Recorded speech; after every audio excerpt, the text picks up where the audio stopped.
Hi, it's Teacher Penny, and I am here to talk to you today about what they're looking for in the demo and mock classes. If you're in the hiring process for VIPKid, you understand that you have to teach a lesson in both stages of the hiring process, and what they're actually looking for can be a little confusing. Are they looking for you to do this or to do that, or to repeat this or to do? It's just confusing. And wouldn't it be nice to know exactly what they're looking for?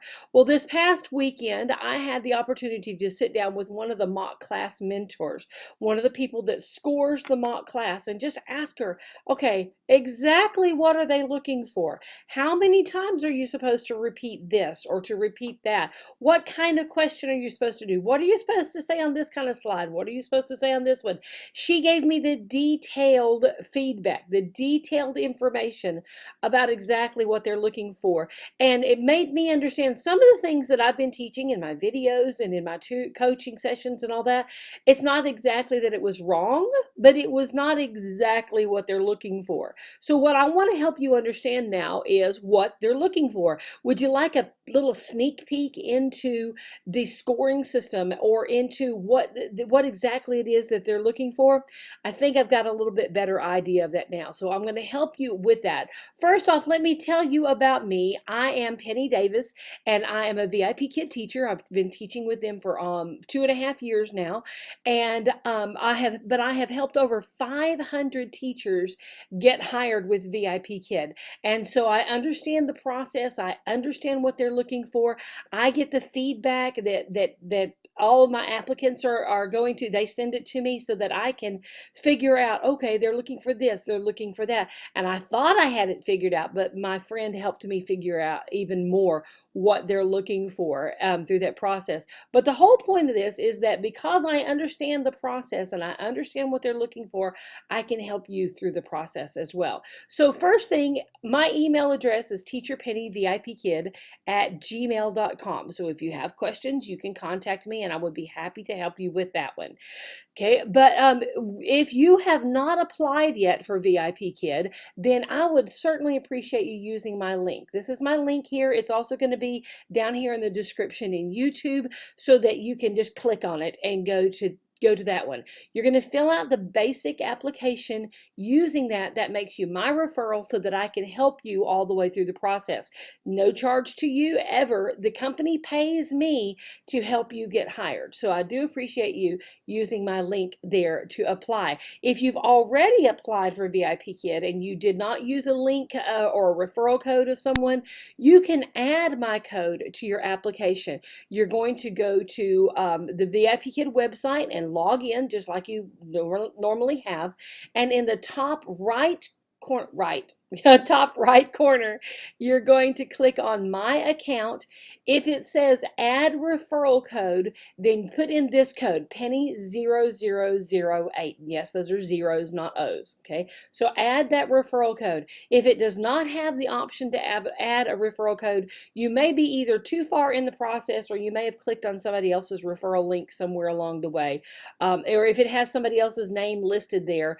But if they're not helping you and you need some help through the process, you could always just start a new application. Okay, so just log out of that account and then start a new application using my link. And but you will need to use a different email address and a different phone number when you do that second application. The phone number can be a Skype number or a Google number, or your spouse or a friend or family members. That's fine. Just use a different phone number. They do not have to answer the phone calls or from them, or text messages or anything like that. And then once you get past the hiring process, you can switch it back to your account, to your phone number. Okay, so that's going to help you. That's going to let me help you through the hiring process, because if you're my referral, I walk you through the entire thing with detailed information on how to do that. I have training materials on my website. My website is hellopennydavis.com, and on my website, I have some information that's in a password protected area called the Hiring Boot Camp.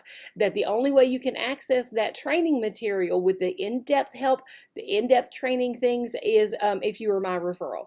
Okay, so if you do that, if you use my link, if you add my code to that one, be sure and contact me either on my website. You can also find me on the Facebook group, and I really encourage you to join this Facebook group. It's VIPKid Teachers Wanted is the Facebook group. So join that group. You can find me either of those ways, or you can send me that email up here, teacherpennyvipkid@gmail.com, to let me know that you've added my link there, because VIPKid doesn't always give me your email address. Sometimes they don't. It's privacy issues, long story. So they don't always give me your email address, and I cannot contact you if you don't give me your email address. So be sure and contact me that way. Okay, so let's talk about what they're looking for in the mock classes and in the interview section. Now, I am going to assume that you have already, that you're already familiar with the hiring process and all of the different steps to it. I have other videos that explain that, but just very simply, there's the interview section, and in the interview section, you can do either a live interview, a recorded interview, or the smart demo. When you get to the mock class in the certification center, which is the next step, you can either do the lower level certification or the intermediate level certification. So if you're not familiar with the process, pause this video and go learn about the hiring process and all the different steps first. And this will make more sense, okay, because I'm not going to explain a lot of that in this one, okay? So I want you to understand the process with this, because I'm going to be giving examples from all these different lessons that we do there, okay? So in any of the lessons that you teach, whether it be the demo lesson or whether it be for the certification center, whether it's lower level, whether it's intermediate level, whatever level it is, there are 3 big things that the mentors are looking for, okay, and that they're scoring you on, and you will get the most points and be more likely to pass if you use these 3 things on every single slide. Okay, so on every single slide, the student must speak in a complete sentence. They must use a complete sentence every single time. So you can use a lot of different things to get that complete sentence, but as you're looking at the slide, I want you to think to yourself, have they said a complete sentence here, or have they just repeated a couple of words, okay? So make sure that they get a complete sentence. So use something that can get a complete sentence. Sometimes your reward system could be what you use to get the complete sentence. We'll talk about reward systems here in just a little bit, but make sure that they speak in a complete sentence each time. Also, number 2 on the big 3 is to make sure that they use correct grammar. First off, you're going to use correct grammar, okay, every time. So make sure that you would be surprised how many people go into this and they actually use incorrect English. You can't use incorrect English and expect to be able to teach English. Okay, so you have to use correct grammar, and then let them make sure that they're using correct grammar. So if they make a mistake, if they say he throw a ball instead of he throws a ball, or I happy instead of I am happy, then you're going to correct those mistakes. We'll talk about how we do those corrections here in just a little bit, but make sure that you are listening for them to use correct grammar, and that you model for them, you show them, you use correct grammar yourself. Okay, and then the third thing that they're looking for is that the student must speak independently. So they need to be saying something on their own as you go through that slide. So look for those 3 things all the way through the lesson. Speak in a complete sentence, use correct grammar, and speak independently on every single slide. Now, the next thing that they're looking for is something called TPR. And if you've read anything about VIPKid, you've read about TPR, okay? So TPR is total physical response. This is when I use a physical motion myself in order to help the student understand what it is that I'm trying to teach them. Now, there are 2 different types of TPR. The first one is called instructional TPR. It's what we do in the classroom to help them understand what we want them to do. So if I want my student to say something back to me. Like I say a word and then I want them to say it back to me. Rather than using words to explain what I want, I'm going to say a word and I want you to say that word back to me. Well, I can't use all of that language because my student doesn't know all of those words. So let's use a motion instead. So you point to your mouth and then you cup your ear. When you point to your mouth, this says you're going to repeat anything that I say. And then when I cup my ear, this is their signal that it's their turn to speak. Your interviewer and the mock mentor, if you don't put your hand behind your ear, they're not going to say anything. They're just going to look at you. Okay, so you are going to use your, you're going to do it all the way through in order to get them to say back to you. So you use that motion to show that. Whenever we're in the class and we want them to draw a line or we want them to circle something, we have to draw the line ourselves, so say circle big A or whatever it is we want them to circle. So we draw the line ourselves, with the mouse, okay, and then you're going to show your finger and to show them what you want them to do in the classroom. We are assuming that they're using a touch screen device. Okay, now we used to say to show your mouse there, but now we're assuming that they're using a touch screen device. So you're going to circle, do this one to help them understand what you want them to do there. Okay, so this is all the kind of things with instructional TPR. If you're in the certification center, we can drag things around on the screen. So you can drag pictures and words and all that, but you have to show them how to do that. So you have to do drag and drop. You show them. So this is my left hand. I'm moving my left hand to show that drag and drop motion. While I'm doing that with my left hand, I would grab hold of whatever it is that I want them to move and show them. I would move it while I'm doing this to help them see what they have to do. So that's the instructional side of TPR. It's what we want them to do in the classroom or how we want them to interact with the slide. Now, the second type of TPR is called educational TPR. That's where you act out the word and you do run and you do throw and you do sad and happy and all of those kind of things where you act out the word. What you're trying to do is to get them to understand the concept, and then if they understand the concept, then we can hook that English word to it. See, it's not enough for them to just say, he is sad, she is sad, he is happy, she is happy. They're just repeating words there. They don't really understand the concept. But if they're doing, he is sad, and they're showing us that they understand what that emotion is, then they'll understand the word sad. And guess what? They'll remember it longer. So that means I have to be very active in the way I do it. I have to act things out. I have to use my facial expression. I have to use my tone of voice. I have to use props. Angry, I have to use props to help them understand the concept with that, and that way they understand what we're doing and they are able to do it with us.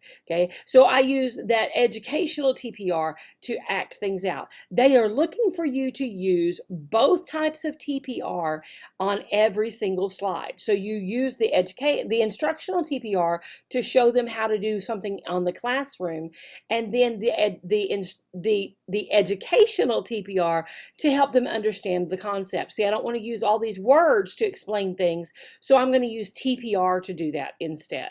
Okay, so the next thing that they're looking for is repetition. Remember when I did this? Point to your mouth, cup the ear. I say something, they say something. What we're doing here is with these lower level students, which is where the students are in the interview section and in the lower level of the certification center, they do not know much English. And so we've got to make it very, very simple for them.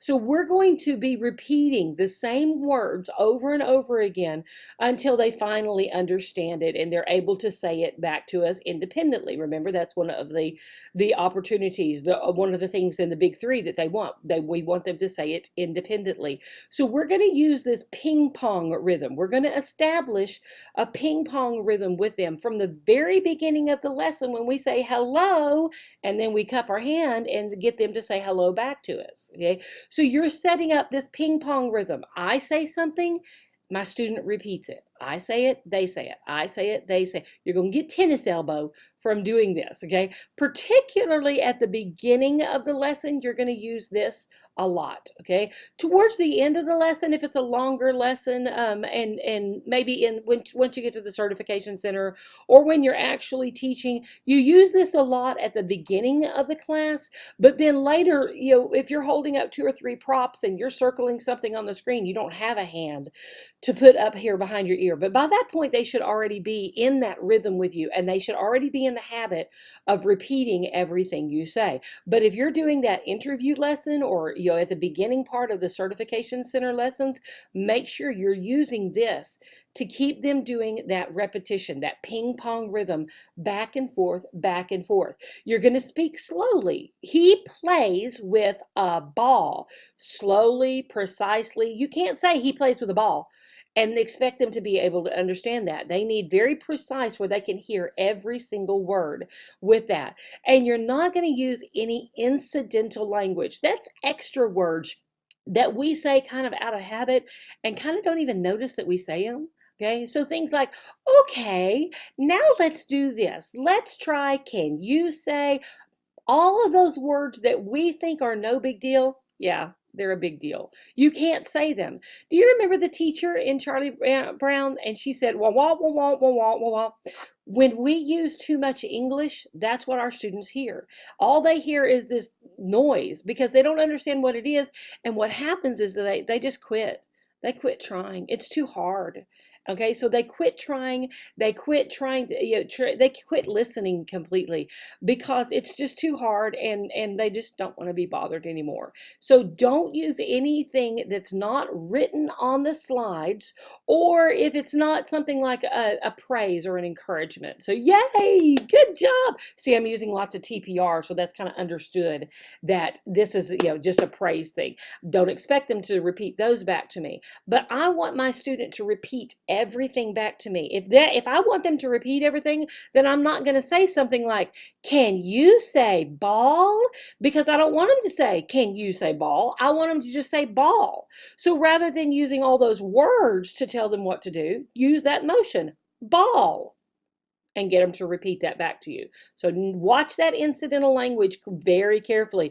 I suggest that you record yourself teaching the lesson in your practice time, then go back and listen to it and go, oh, I said that and that and that and that and that and that. So just be careful that you don't use any of that incidental language. Okay. Now the next thing is something called modeling.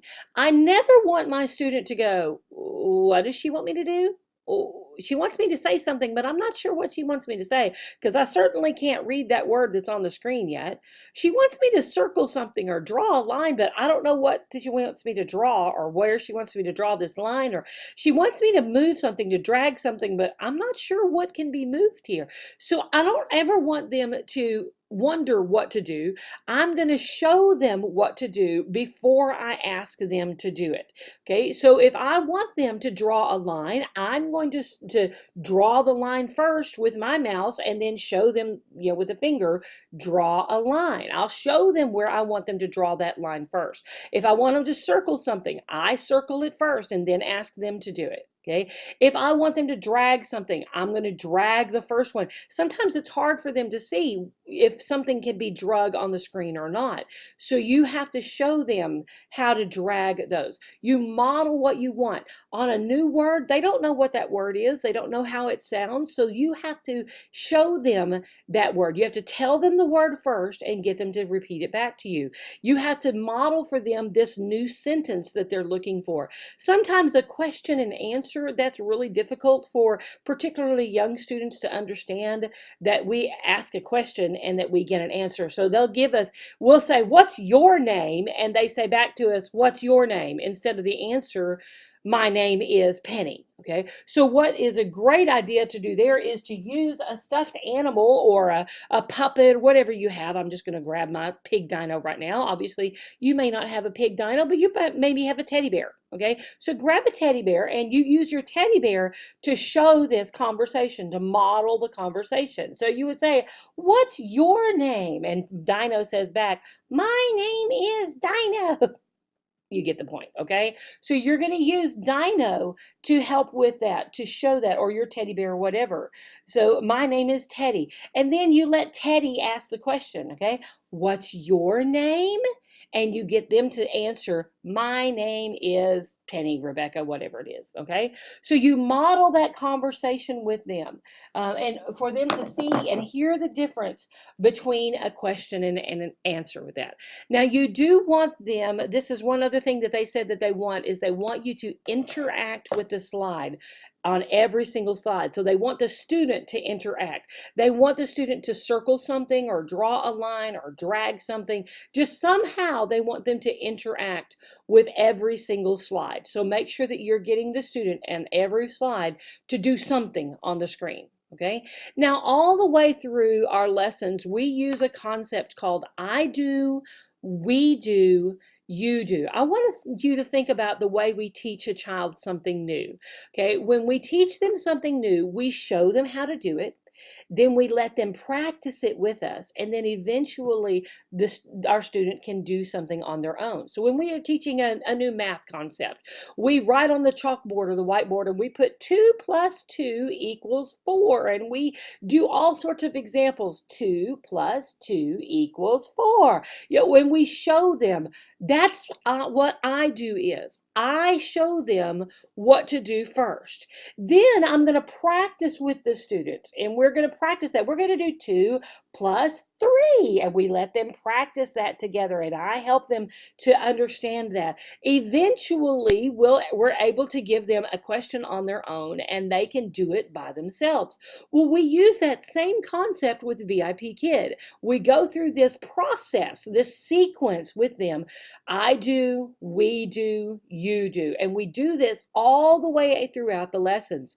Sometimes that I do, we do, you do concept is on maybe 3 different slides, 3 successive slides, where we move them from just watching us do it to practicing it with us to being able to do it independently. Sometimes that whole process of I do, we do, you do is on one slide, and we put it all together on that one slide. So let me show you how that works. What VIPKid did is they put together the slides in a very particular pattern in order to go through that sequence of I do, we do, you do. So they made these different types of slides. There are 5 different types of slides, and on each of the slide in the top right corner, it's going to have a little banner that says I and then vocabulary, or I and verb, or I and sentence frame, or I and phonics, whatever, okay? So the I slide is the introduce slide. This is where we are introducing a brand new concept to our student.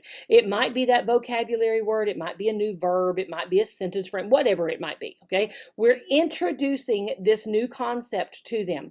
Anytime it's a brand new word, it's going to be written in orange. So you might see the word sad, or the word ball, or the word throw, or whatever it might be. In all these different lessons, we've got all these different words that we're introducing to them.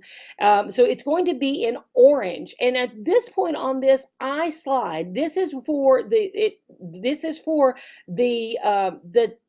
pattern. In our pattern, this is the I do slide. So this is where I'm showing it to them, and I just want them to repeat it back to me.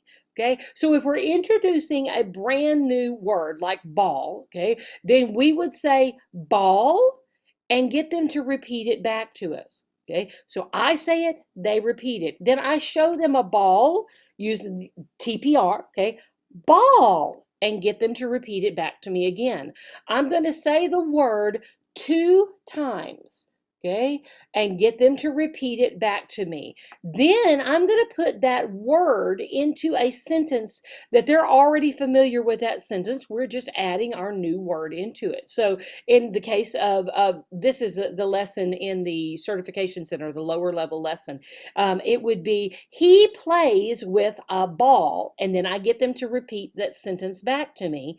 He plays with a ball. What they are looking for you to do, this is a very specific formula that the mock mentors and the interviewers are looking for. On those I slides, you are going to just say the word 2 times and have them repeat it back to you each time. So ball, ball, okay, 2 times, only 2 times. not 3, not 1, 2. Okay, so you're going to repeat the word 2 times.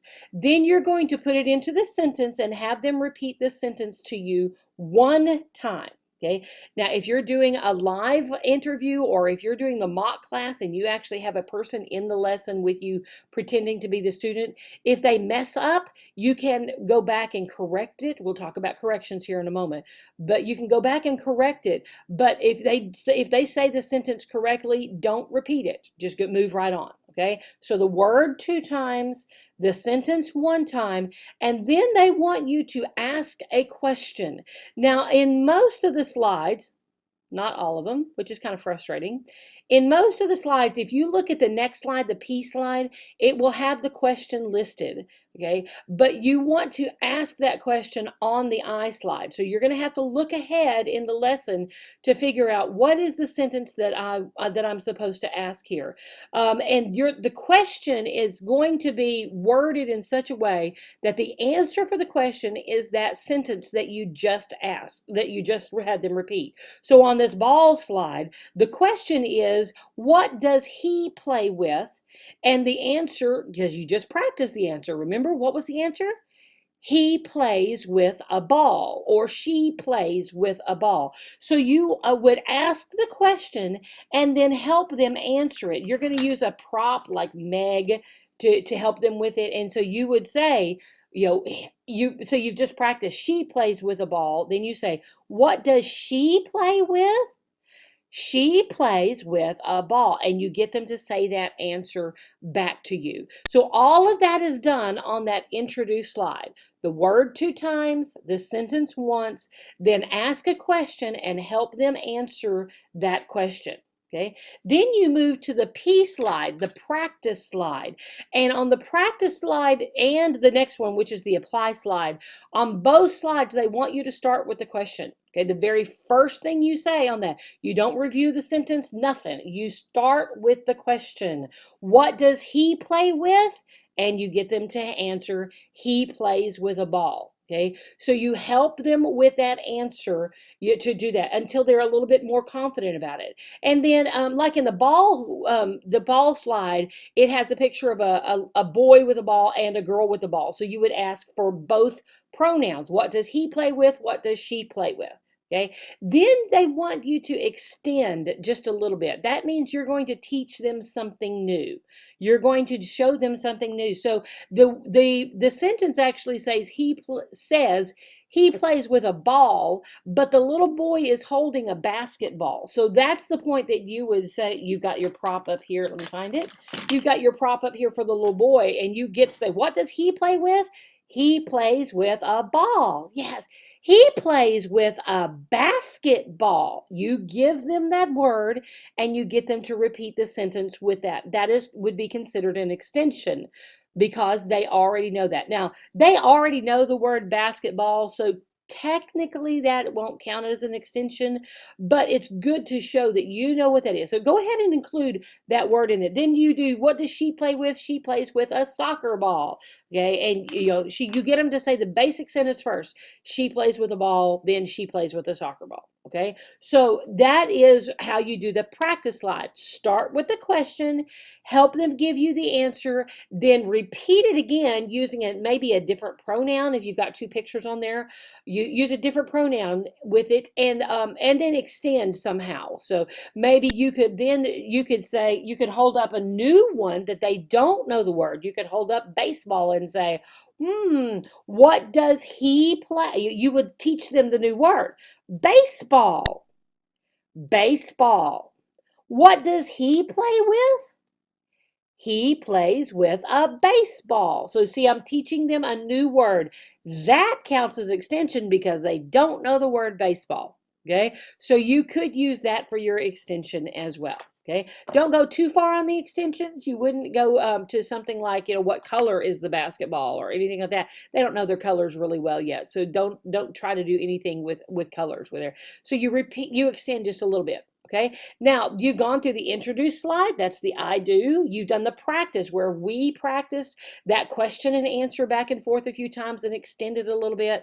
Now you go to the apply slide. This is the third slide we've used on the word ball. Okay, so on the apply slide, should they be able to do this on their own now?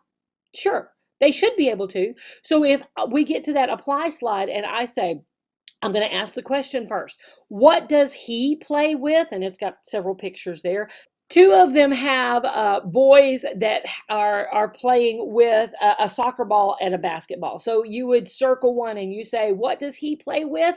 And they should be able to give you the complete sentence, he plays with a ball. Okay, and make sure that they are giving you that complete sentence. If they don't give the complete sentence, you make sure that you correct that. Okay, he plays with a ball. Then you're going to extend again. So in the case of the ball slide, it has a little boy in the center that has that he's playing with a kite, but they don't officially know the word kite yet. So you have to teach them this new word. So you would say kite, kite. What does he play with? And you're circling the little boy in the center. What does he play with? He plays with a kite. See, I asked the same question that we've used all the way through, but I taught them this new vocabulary word, the extension of that. So help them answer it with that new vocabulary word, okay? So that's how you do the introduce and practice and apply. Now, all of our lessons are put together with this same format. You introduce it to them, then you practice it, then you apply it. Okay, so what we do is we do introduce, practice, and apply with a new vocabulary word. Then we use introduce, practice, and apply with a new verb. And those sentences might have the vocabulary word that we just learned. Okay, then we do introduce, practice, and apply with a new sentence or with a new phonics concept or something like that. And we go through this introduce, practice, apply, introduce, practice, apply, introduce, practice, apply with several different concepts. And then we get to another slide called the extend slide. These are usually towards the end of our lesson, and it's where we pull everything together. We use everything that we've learned all throughout the lesson.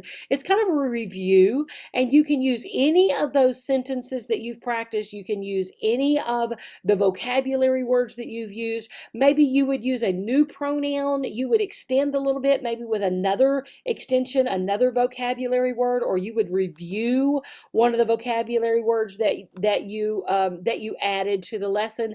All that is put into the extend slide. Now, and then there is also a slide called the demonstrate slide. You're not going to see that kind of slide until you actually start teaching. It's every 6 lessons when we do an assessment with the students. So you won't even see that one yet, but we just want you to know that that type of slide is there. Okay, if you are doing the SMART demo, you will only see an introduce slide. Okay, that's the only thing you will see. If you are doing the recorded demo, you will see 3 slides. It will be an introduce, a practice, and apply slide. Okay, you need to follow the formula that I just told you. On the introduce, word 2 times, sentence once, and then ask a question.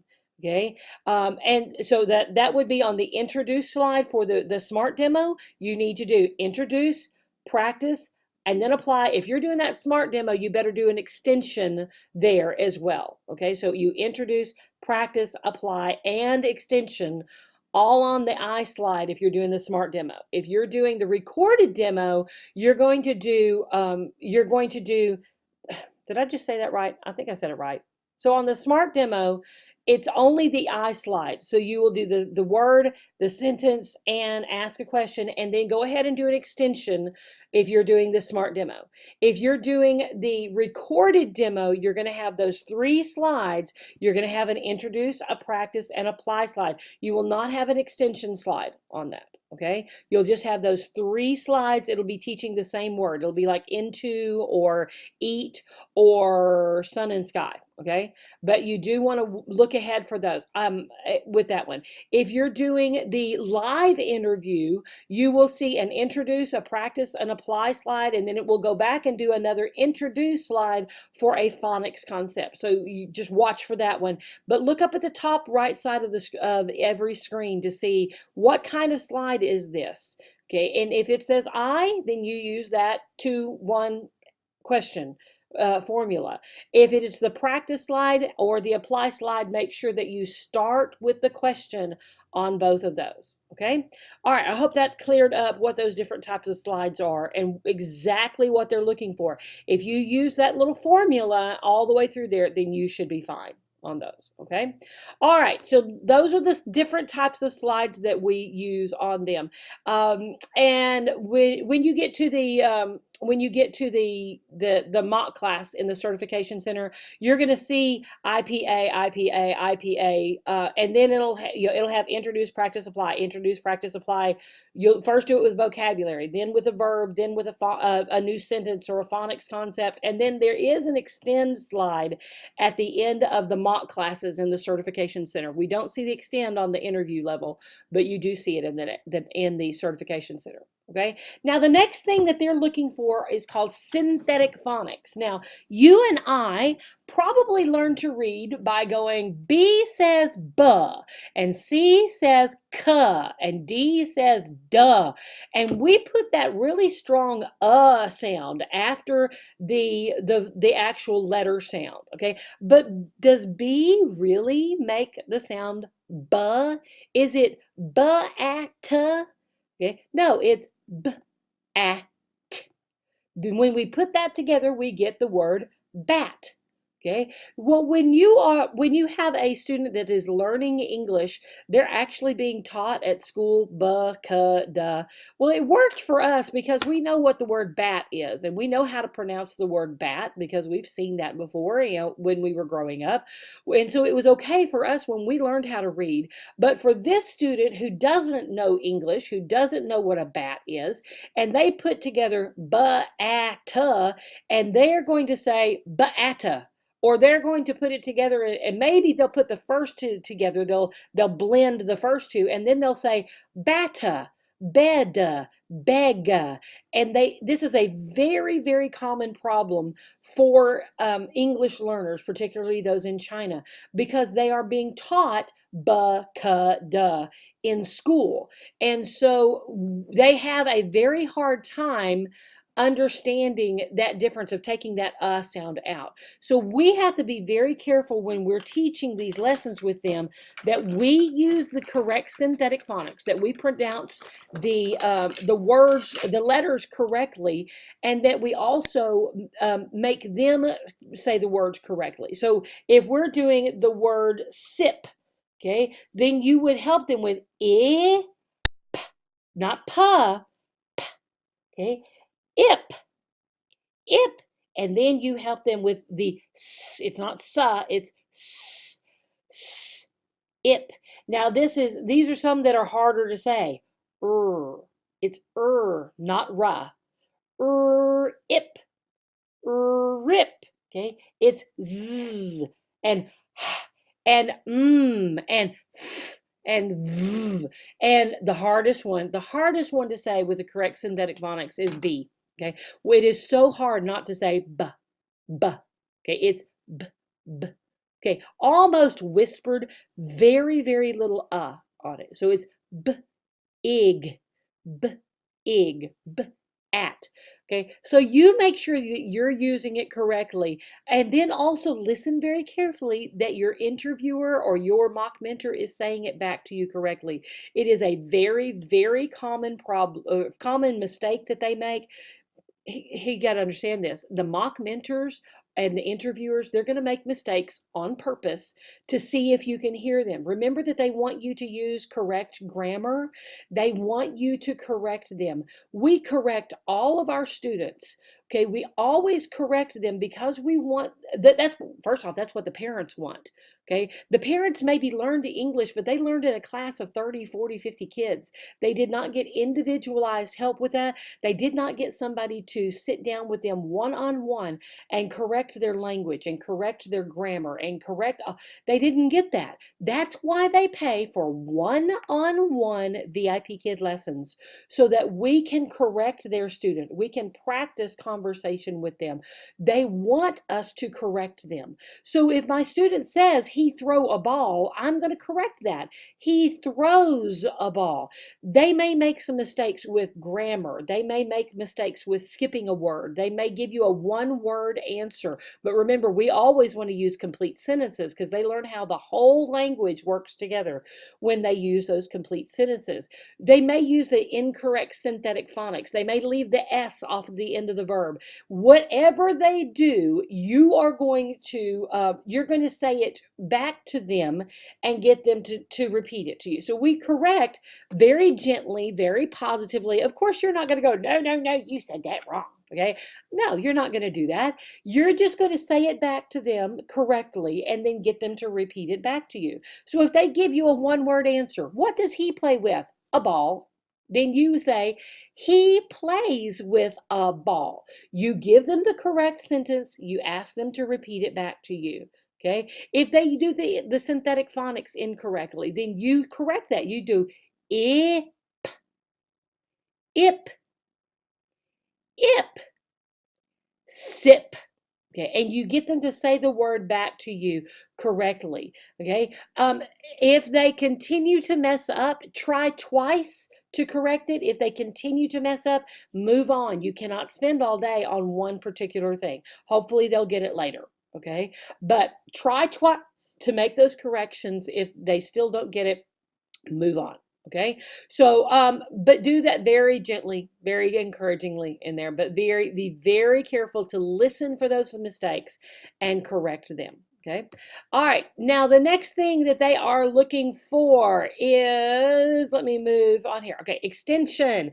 We've talked about extensions several times all the way through here, so I'm not going to spend a lot of time here, but they do want you to extend with a new vocabulary word. The assumption is that if it's on the slide and it is in orange, it's a new word to them.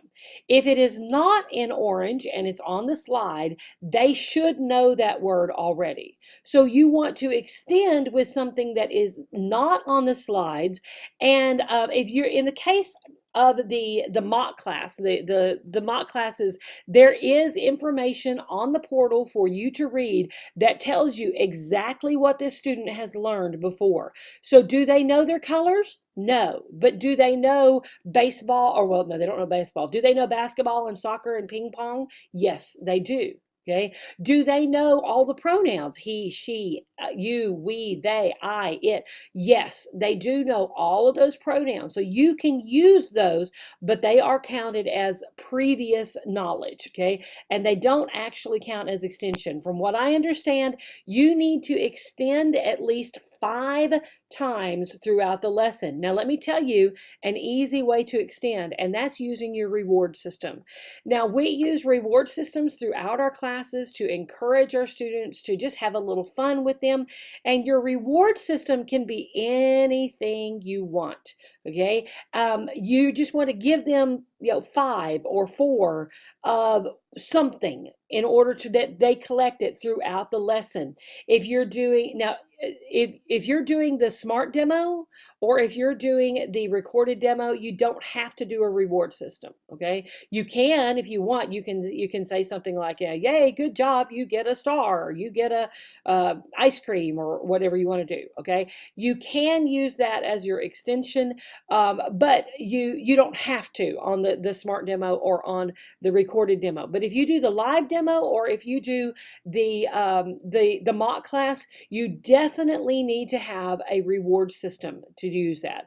You need to give at least 4 rewards all throughout the lesson. So if you're in that live interview, you're going to have to give one on every single slide that you teach. in order to reach that minimum of 4 rewards. In the mock class, you're going to give one every other slide because you've got, there are 12 slides 12 slides altogether. There's 10 slides that you actually teach on. If you give one every other slide, you will meet that at least 4, maybe 5 rewards through there, okay? But this is a great way to get this as an extension. When you first introduce your reward system at the very beginning of the lesson, you want to make sure that on that reward slide, you let them use a complete sentence, okay? So there's a whole lot of stuff with reward system. I'm going to do a separate video more on that reward system, but this is a great place that you can use your reward to get that complete sentence. So maybe let's say that you've decided you're going to give fruit for your reward. So you would say at the beginning of the lesson, good job, yay, you get fruit. Ooh, you get watermelon. Watermelon. I like watermelon. And you get them to say that very simple sentence, I like watermelon, or I eat watermelon. That's as far as you need to go. You don't need to go on to a question, do you like watermelon? Nope, just get them to say the sentence, I like watermelon. Just repeat it back to you. Then the next time you give a reward, yay, good job, you get a strawberry. If you've already done a complete sentence on that page, you don't have to do I like strawberries or I eat strawberries, because you've already covered the complete sentence. But you do want them to repeat the word, because this is a new word, strawberry, and then move on. That's all you have to do. Yay, good job, you get a strawberry. Yeah, and move right on from there, okay? They only have to repeat those one time, okay? So see how you can use that all the way through, particularly in the live interview and in the mock class. When you do this slide that's got the phonics thing, it would be very easy not to have them say a complete sentence. So make sure that when you do this one, that you use a complete sentence with your reward. So yay, good job, you get a grape. And it can be the toy fruit like I have here, or you could use a real apple. You get an apple. I eat apples. Just get them to repeat that sentence back to you. Great way to get a complete sentence through those, okay? Now, the last couple of things we're going to talk about, pacing. Be very careful with your pacing. They do want you to end right exactly on time. If you're doing the live interview, you have 5 minutes. If you're doing the recorded demo, you have 5 minutes in the classroom as well. If you're doing the smart demo, you only have 2.5 minutes, but you're only teaching one slide on that, so that's no problem to do that one. If you're doing the certification center, you have 10 minutes to teach there. They want you to pace it where you are saying bye-bye, see you next time, exactly at that time limit.